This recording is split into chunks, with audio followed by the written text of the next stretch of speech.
সমুদ্র আসলে কারোরই না, সমুদ্র হচ্ছে আমাদের সকলের।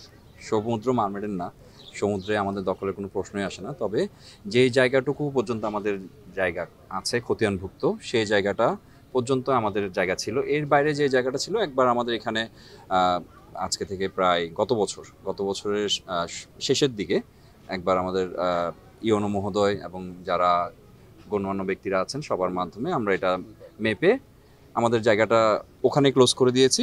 এখন আর ওইদিকে আমরা যাচ্ছি না।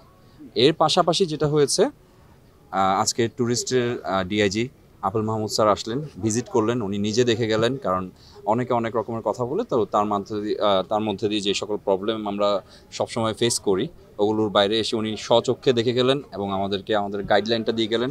কারণ এই পর্যটন এরিয়াকে পর্যটকদের বিনোদনের জন্য যেটুকু আমাদের করা দরকার অতটুকু গাইডলাইন উনি আমাদেরকে দিয়েছে, আমরা ওইটাই মানছি। এর পাশাপাশি সমুদ্রের ঠিক ও পাশে কিছু আমাদের অস্থায়ী স্থাপনা আছে, কিছু কাঠ রয়ে গিয়েছে, যেগুলো আমরা খুব শীঘ্রই সরিয়ে নিয়ে আসবো। এর বাইরে আমাদের ওখানে আর কোনো কিছু নাই। ড্রিগিং এর যে বিষয়টা অভিযোগ করছে, এটা আসলে কতটুকু সত্য? আমাদের ওখানে ডিগিং হচ্ছে না, এখানে হচ্ছে কিছু কাঠের গুঁড়ি লাগিয়েছিলাম, যেটাতে আমরা কিছু লাইট রাখি। তো ওগুলো গত 24 সালের ঘটনা। এই 25 সালে আমাদের ওখানে কিছুই নেই, তবে যেটা আছে সেটা আমরা অতি শীঘ্রই আমরা নিয়ে আসবো। সর্বশেষ প্রশ্ন, ইসি এলাকার মধ্যে যে কোনো ধরনের স্থাপনা নির্মাণ করা কিন্তু নিষেধ। আপনাদের যে স্থাপনাগুলো ইসি এলাকার মধ্যে পড়েছে, এগুলো নিয়ে আপনারা কি ভাবছেন? আমাদের যদি এরকম কোনো নোটিশ এখন আমরা পাই না। আমাদের আমরা তো বিচ সংলগ্ন এরিয়া এবং মেরিন ড্রাইভের ঠিক আমরা পূর্ব পাশেই আছি। তো এই অবস্থাতে এসি সংলগ্ন এরিয়া যেটা সরকার নির্ধারণ করছেন, এরকম কোনো কিছু আমাদের এখনও নোটিশ আসে নাই। যদি আসে, আমরা প্রকৃতি বান্ধব, পরিবেশ বান্ধব একটা রিসোর্ট, এর মধ্যে দিয়ে যদি প্রকৃতির জন্য কোনো ছাড় দিতে হয়, আমরা সর্বপ্রথম দিব, এটা আমরা কথা দিচ্ছি। আপনারা জানেন যে আমরা ট্যুরিস্ট পুলিশ কিন্তু আমরা পরিবেশ রক্ষায় কাজ করি এবং কক্সবাজারের পরিবেশ এবং জীববৈচিত্র্য রক্ষা এবং সমুদ্র বিচের যে ঐতিহ্য রক্ষায় আমরা ট্যুরিস্ট পুলিশ সর্বদা আমরা নিয়োজিত। এখন নিরাপত্তার পাশাপাশি এই ধরনের কাজগুলি আমাদের সবার আগে দেখতে হয়। তো কেউ যাতে পরিবেশ রক্ষা নষ্ট না করতে পারে এবং বীজকে নষ্ট না করতে পারে, সেই আলোকে আমাদের কিন্তু অভিযান পরিচালিত হয় এবং আমাদের কর্মসূচি আছে।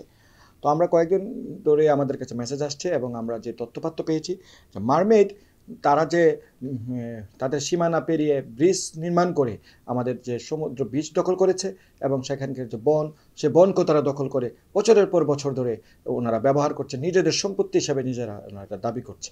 তো আমরা ওনাদেরকে জিজ্ঞাসা করেছি, ওনাদের ম্যানেজার এসেছিলেন, জিএম এসেছিলেন, সর্বত্র বলেছেন যে ওনারা কিন্তু সেই কাগজপত্র দেখাতে পারে নাই। শেষ পর্যন্ত ওনারা আমাদের কাছে স্বীকার করেছেন যে এটা ওনারা অবৈধভাবে দখল করেছেন। আমরা ওনাদের দৃষ্টি আকর্ষণ করেছি অনতিবিলম্বে এটা যেন এই বীজকে যেন তারা তাদের দখলমুক্ত করে এবং এই ব্রিজ যেন তারা বিচ্ছিন্ন করে, বীজকে আলাদা করে এবং তাদের হোটেল সম্পত্তিকে আলাদা করে। তো আমরা আবার আজকে গিয়েছিলাম, আমরা সবাই, আপনারা শুনলে খুশি হবেন। ওনারা ইতিমধ্যে আমাদের কথা রেখেছেন এবং ওনাদের সীমানা ওনারা নির্ধারণ করে ওনারা বেড়া দিয়েছেন এবং যে ব্রিজকে তারা ভেঙে দিয়ে আমাদের দীর্ঘদিনে যে কাঙ্ক্ষিত সুন্দর বনেগারা যে বীজটি, সেই বীজটি আমরা অবমুক্ত এবং উদ্ধার করতে সক্ষম হয়েছি। আমি সংশ্লিষ্ট কর্তৃপক্ষের কাছে, বিশেষ করে জেলা প্রশাসন মহোদয়কে আমি জানাবো, বন বিভাগকে জানাবো, এটা যেন রক্ষণাবেক্ষণ করে।